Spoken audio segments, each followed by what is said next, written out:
In today's English lesson, I will teach you all of the essential travel English vocabulary that you need to know to get around airports, especially in the United States. In this English lesson, I'll teach you vocabulary, common phrases, and cultural knowledge that will help you get around the airport and other travel experiences here in the US. Now, let's get started with a practice conversation that you can listen to, and then I'll explain the vocabulary. Next. Hello. I will check you in. I just need to see your ID and your boarding pass, please. Here you are. Are you checking any luggage today? One checked bag and one carry-on. Okay, go ahead and place the bag that you're checking on the scale. Okay, what's the weight limit? It's 50 pounds. If it's over, then it's an extra $100 fee. And it looks like it's just under the limit. Check on the tag here to see if all of the information is correct. Yep, looks good. Okay, then here is your copy of the information. Thanks. Do you have the gate information for the flight? Well, it looks like your gate has not been assigned yet, but check the screens once you get through TSA and it should say. Okay, thank you. You're welcome. Have a nice day. Next in line. Now, even if you haven't been speaking English for a long time, I'm sure you're very familiar with the process of going to an airport. There might be a few different things in this video that are different in the United States than other countries, but for the most part, it's probably pretty similar. The first thing you always have to do when you get to the airport is check in. You check in for your flight, is what we say. A check-in just means you let the airline know that you are there, you are going to be on the flight. And in this process, we talk about giving our bags or baggage to the airline so that they can put them on the plane. And the place where you go to check in at the airport is called the check-in counter. So sometimes when you go to an airport, you're like, where do I go? You might need to ask someone, where's the check-in counter? That means, where do I go to check in? And you'll have to know which airline you're flying in order to know which airline check-in counter to go to. An ID obviously means an identification. In the United States, we are very strict about the type of identification that you need to have at an airport, even if you're just flying within the United States. Now, of course, if you're from another country, you will want to have your passport. But if you are living in the United States, it's possible just to bring a specific type of driver's license to the airport, and that will allow you to check in and get your ticket and go onto your airplane. Instead of saying ticket, like I'm saying in this video, in airports, the workers typically say a boarding pass. They'll say, do you have your boarding pass? This is the word that we use for a ticket for an airplane. And lots of times people just keep their boarding pass on their phone. That's what I do most commonly when I go to the airport here. When you check in for your flight, they will ask you if you have any luggage. Now, luggage can be very expensive to bring on a trip in the United States. Another word for luggage is baggage, or suitcases or bags. Now, the difference between luggage and baggage is a plural word. This is my baggage. You're usually saying more than one thing that you're going to bring onto the plane or bring onto your trip. A luggage can just be like, this is my luggage, one thing. Or you can say, these are my bags. Or you can say, this is my bag. But you cannot say, this is my baggage for just one bag. It's kind of tricky.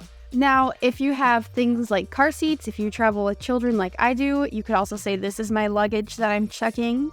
And if you check your luggage, this means that you are storing it under the plane. You're usually paying a fee to bring it with you.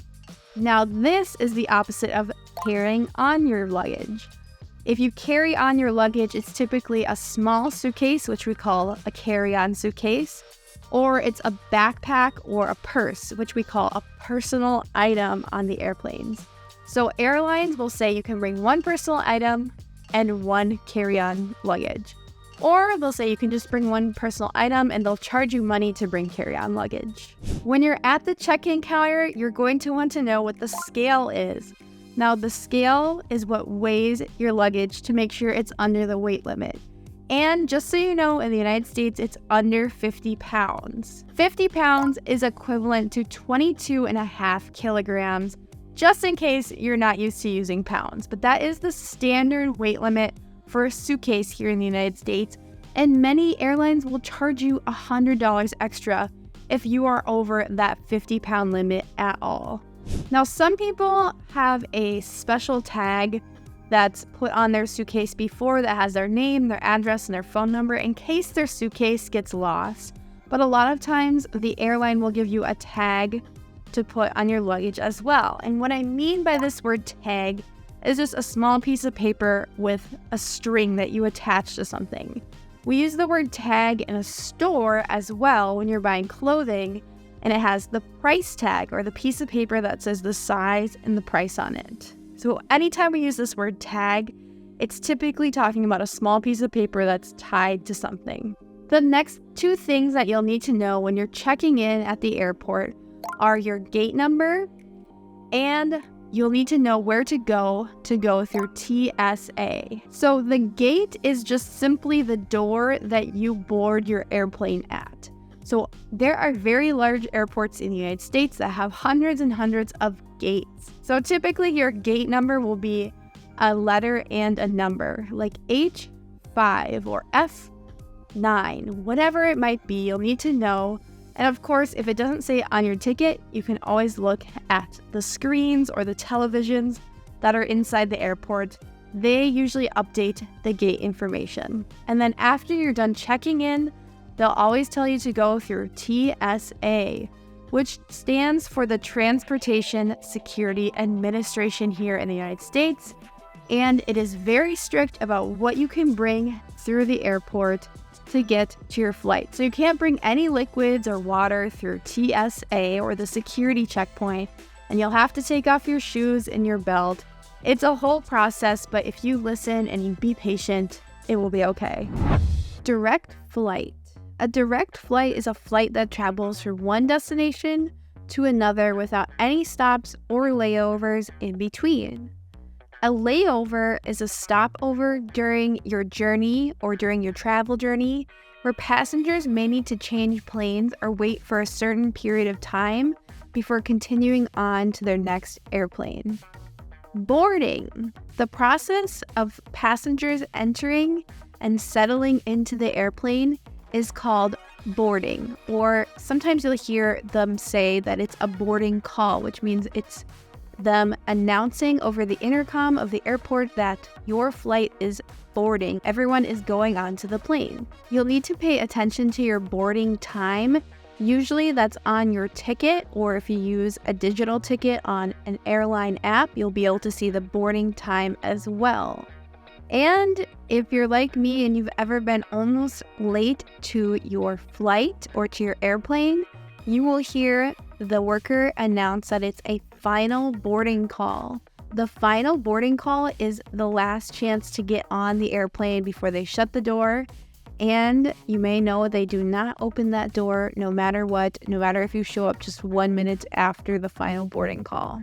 Luggage carousel. So after you get off your airplane in the United States, you'll need to go down to the baggage claim, and they'll usually tell you which carousel will have your luggage. So the carousel is the machine that rotates or spins around, and your luggage will come down a chute and around the conveyor belt. We call that a carousel. If you are traveling in the United States, there's a good chance that you will need a car to get around cities, and you will need to get a rental car. We say rental car to talk about the cars that you can pay to use or borrow from a rental car company. Sometimes it's cheaper just to use Uber or Lyft. In the United States, taxis are becoming less and less common, although you'll still be able to find them pretty much in every major city you go to, but sometimes it's much more convenient to download the Uber or the Lyft app to have a ride-sharing service come pick you up. And these are people that just drive their own cars, and they pick you up when you request them on a mobile app. If you are going to a hotel right from the airport, the hotel might offer a shuttle. A shuttle is a transportation service that operates between two specific locations. So it's like that small little bus that you get on to bring you to your hotel, or sometimes when airports have really large parking lots, I've actually gone on a shuttle to get to my car.